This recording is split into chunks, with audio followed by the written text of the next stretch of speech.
Hey everybody, Brian Goulet here of GouletPens.com, sitting with the infamous Dante Del Vecchio of Pineider Pens. Dante, thank you for being here. Grazie for hosting me once again. This is the fifth video that Dante and I sat down and shot together, and he's hanging in there like a trooper. Thank you. Brian, tell me what you have here. What you have brought from Italy? Well, you know, let me tell you about this pen that I've designed, Dante. Okay, I like that. Yes, so...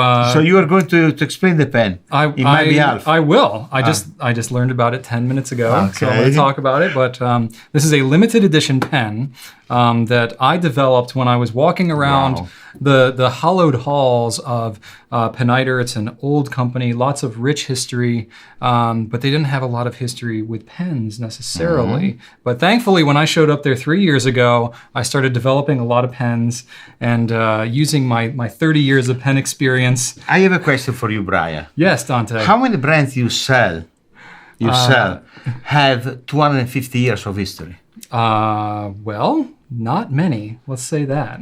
Can mention me one. So, Carbon, they have some rich history, but it goes back to ink and wax and things like that. Nothing with pens. 250 is 2.5 centuries. That's a long time. That's a long time. That's before America was a country. So, do you think I'm entitled to have a trip in the Pineider past with an incredible machine? I think you could. Yeah, I think this you could recalls say me that. a famous movie. Yeah, something. Back to the Future. Back to the Future. No, we have to go back to the past. Back to the yes, forward to the past, back to the future, whatever you want to call it. Okay, we have to go to the past and then come back to the future. Yes. And which is our DeLorean. Yeah, I've got one parked out there in the. Did you not see it when I was? No, I didn't. No, okay, I'll have to show you later. Give me the key. No, we're big fans of that. You know, Drew here is a huge Back to the Future fan. He's got the DeLorean watch and everything. So we're big fans. But that's what this pen is named, Back to the Future. It's Back to the Future, and it's a trip in the past of Pineider. Yes. We have this nice box. Yes. You open here. Very, very much a limited edition kind of feel going on here. Absolutely. Custom packaging. You see, Back to the Future.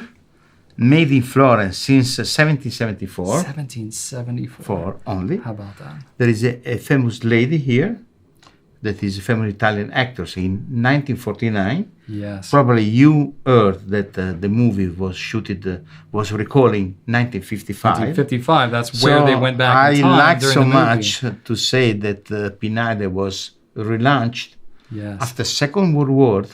Yes. Back to life, back to normal business, and relaunched nearly in the same time when Back to the Future was, in the movie, was going to find his parents. Yes. So this is all about the concept of the pen. It is a very modern pen, like the car was very modern for that time. Exactly. And if you open behind. Yeah. So we can take the pen out. We'll show the pen in a second.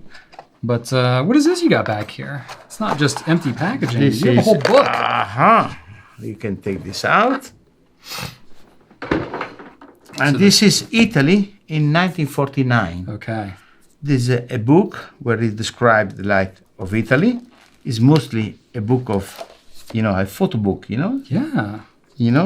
This is on Italian. It's in Italian, but you have to brush up on your Italian a little bit. Not only Italy, lifestyle Italy in 1949, but huge people like actors, Clark Gable, Vivian Leigh, and all these famous people coming to Italy, to Capri, to Portofino, enjoy Italian lifestyle. Yes, so this is the post-war kind of era where things started to kind of get back to normal. We open where there are 5 people in one motorcycle. Wow. This was life at that time, Wow. Yeah. This destruction after Second World War, but at the same, we have Topolino, famous Fiat. Yes. You remember what Fiat means? Yes. It's Fix it again, Tony. Oh my goodness. That's good. That's good. This is Clark Gable. We have Laurence Olivier, famous people. Yeah. So even if I don't read Italian. Salvador Dali. But, So this is a nice book of the like people a photo catalog. Used to live, in Italy. Okay. And we have Vespa, typewriter, all what was about Italy. Wonderful. And I asked Pineider to gift these books with the purchase of every pen. Okay. To people appreciate Pineider long history. There you go. And this is the right moment to introduce our DeLorean. That is an interesting new design. Now that is interesting. This is you didn't just, do a new color of an existing pen model. This is like from the ground up, right? Now, how did you dream this up, Dante? Probably this is the first time I was involved to design a pen very, very modern. Yes. Very stylish. This is very modern. Yeah. This is something that is cutting with all my past, getting something extremely, different from any other pen I ever designed in only 35 years of, honored profession in pen making. Pen making.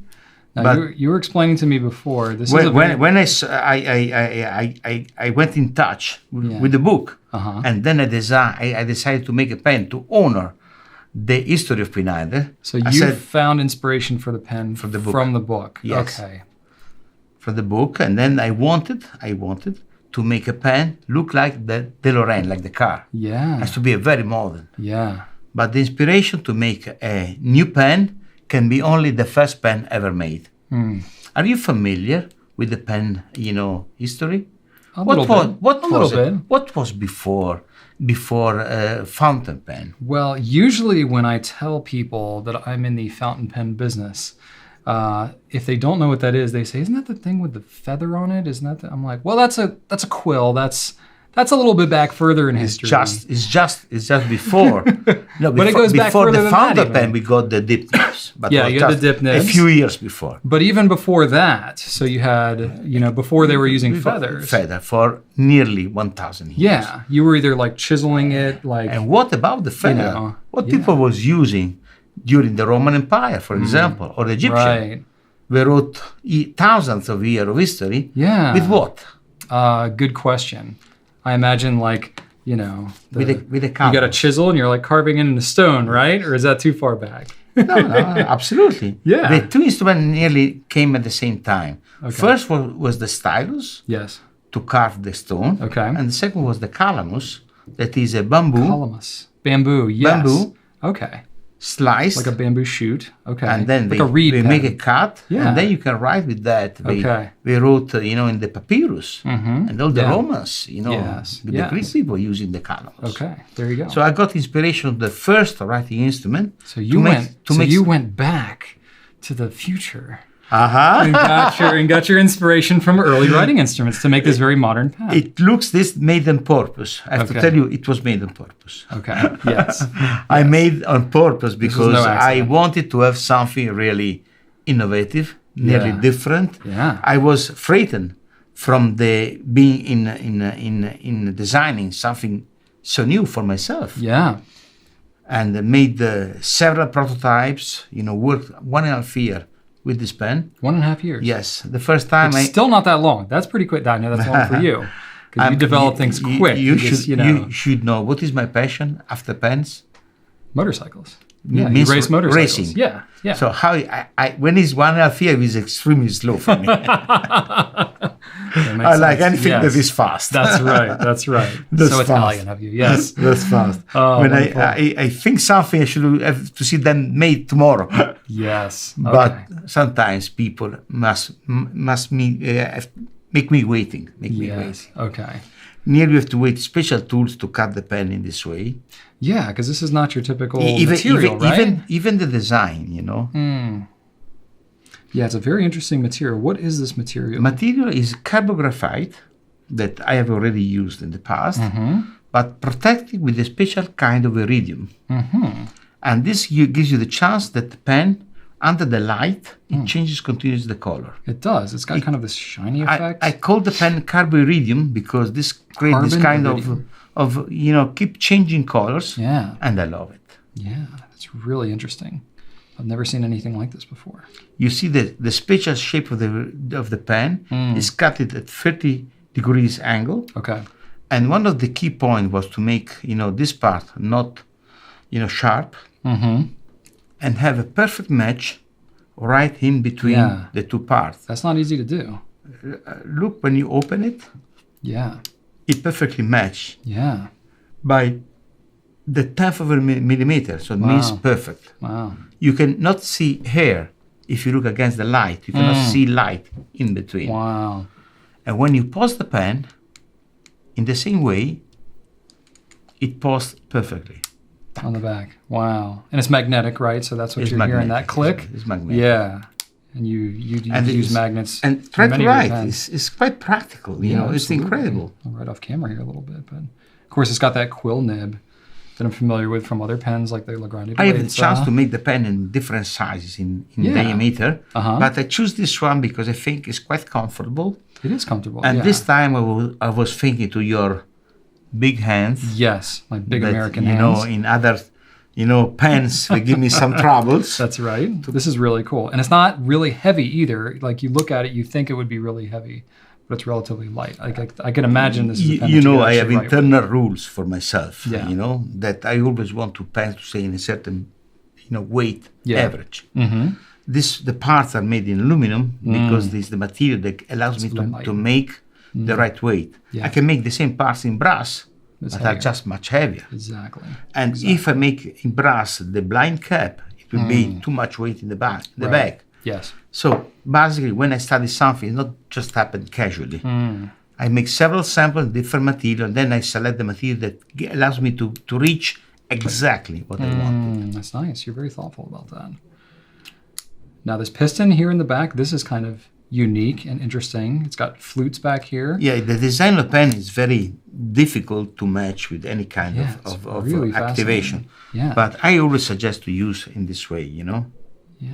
You can rotate easily. Like this. You just rotate it like this. Okay, yeah. So you just kind of rub your finger on it, and those flutes give you a nice grip. You can just take the cap away, dip in the so when you're filling it, and rotate it. It's quite simple. Rotate it. You can use your thumb or your index finger. You can dip all the part. The part is sealed completely against ink. Okay, so we not have any infiltration of ink going inside of the pen. Okay, that's good to know.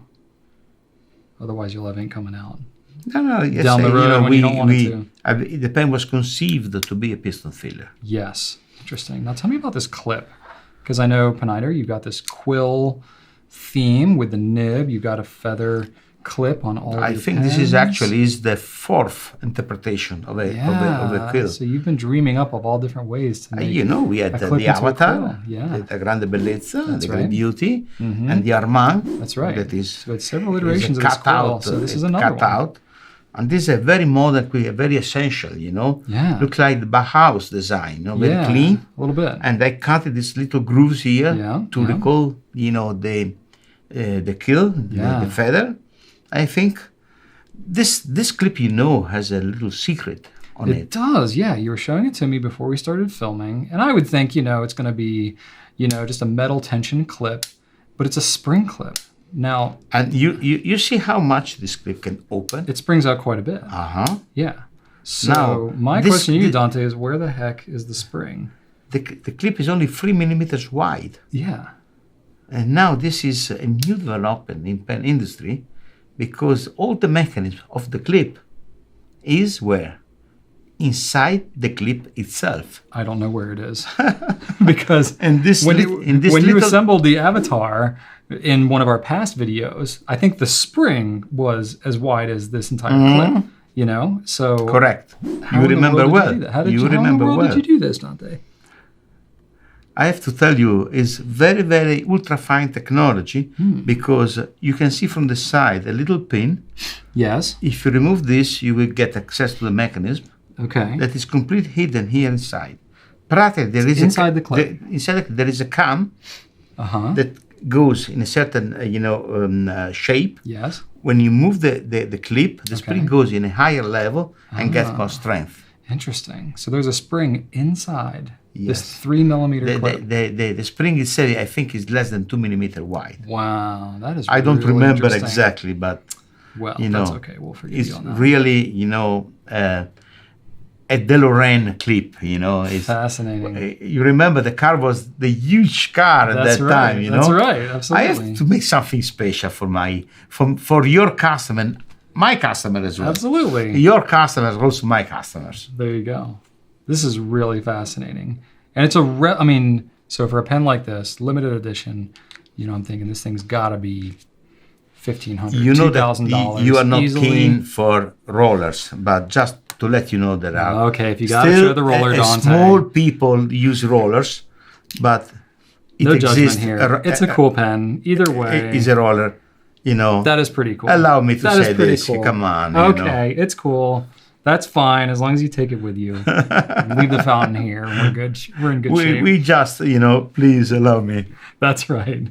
Very cool. Okay. But this pen is going to be, it's a limited edition pen. How many is this? 949, am I correct?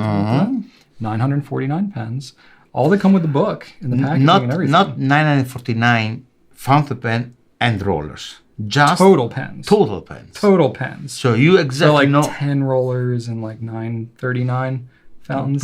Probably this roller. That roller. There you go. Okay, we're good. This artist proof for your collection. That's fine. Make you happy.